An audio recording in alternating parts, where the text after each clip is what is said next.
আসসালামু আলাইকুম সবাইকে। সবাই তো মোটামুটি আমার ধারণা যারা ছাদ বাগান করেন তারা গ্রীষ্মকালীন সকল ধরনের সবজির গাছ হয়ে গেছে এবং অনেকে হয়তোবা ফসলও পাচ্ছেন।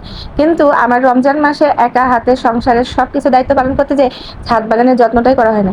লাস্ট কয়েকদিন আমি ছাদ বাগানের সবকিছু ক্লিন করছি। ক্লিন করার পরে আজকে আমি বাইরে থেকে কিছু বিচি কিনে নিয়ে এসেছি আর আজকে সেই বিচিগুলো চারা দেব। যাই হোক লেট হলো কিন্তু তারপরেও আমার ছাদ বাগানে গ্রীষ্মকালীন কিছু সবজি থাকবে এটা আমার অনেক দিনের ইচ্ছা ছিল। তো আজকে হচ্ছে সেটা সেই ফুলফিল করতেছি। তো একে একে আমি সবগুলো সবজি মানে বিচিগুলো প্যাকেট থেকে বের করতেছি এবং এইটাও খুব সম্ভবত ঝিঙ্গার বিচি ছিল।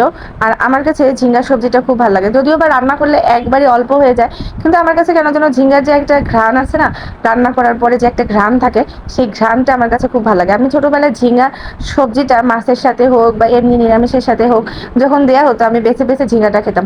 তো আজকে আমি সেই ঝিঙ্গার বিচি লাগাচ্ছি গাছে গোড়ায়। এখানে আগে লাউ গাছের ছিল, তো আজকে সেটাই লাগাবো। ও হ্যাঁ, আপনাদের সাথে আরেকটা কথা শেয়ার করি যে আমরা অনেক সময় বাসায় যে সবজিগুলো খাই, তো সেই সবজির মধ্যে দুই একটা পচা থাকে, পাকা সবজি থাকে, তো সেখান থেকে যে বিচিগুলো থাকে, তো আমি অনেক সময় এটা শুকিয়ে তারপরে গাছের গোড়ায় দিই।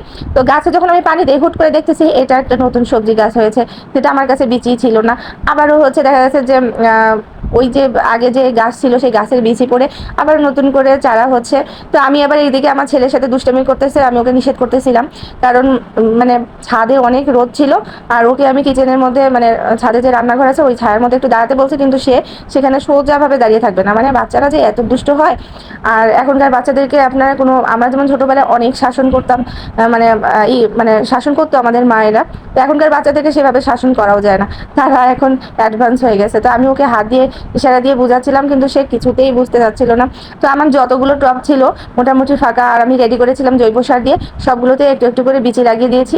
আর হচ্ছে মমপা দিয়েছিল কিছু আলুর বিচি, সেই আলুর বিচিগুলোকেও আমি হচ্ছে আজকে মানে বালুর বস্তা আছে ওটার মধ্যে দিয়েছি, আবার টবের মধ্যে দিয়েছি, দেখি না কেমন হয়। কারণ আমার সব কিছুই কিন্তু মানে এগুলা যা হচ্ছে সেটা আমার শখের বশে হচ্ছে।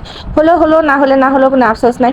তো এখানে অনেকগুলো ফাঁকা জায়গা আছে, সেই ফাঁকা জায়গাগুলোর মধ্যে একটা একটা করে বিচিগুলো দিলাম। আগে চারা গাছ হোক, তারপরে হয়তো বা এখান থেকে চেঞ্জ করে অন্য কোনো সাইডে দিব।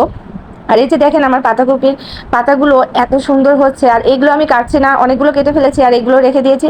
আর অল্প কিছু খরগোশের খাবারের জন্য আমার নিয়মিত সবজি টবজি রাখতে হচ্ছে, তো সেই জন্য। আর খরগোশের বাচ্চা সহ খরগোশ যতগুলো বড় আছে সবগুলোরই এই ছাদের পাতাকপির পাতাগুলো যেন তাদের খুব পছন্দ, দেওয়ার সাথে সাথে তারা ফিনিশ করে ফেলে। তো ভাবলাম যে তারা এতই যখন পছন্দ করে, তার গাছগুলো না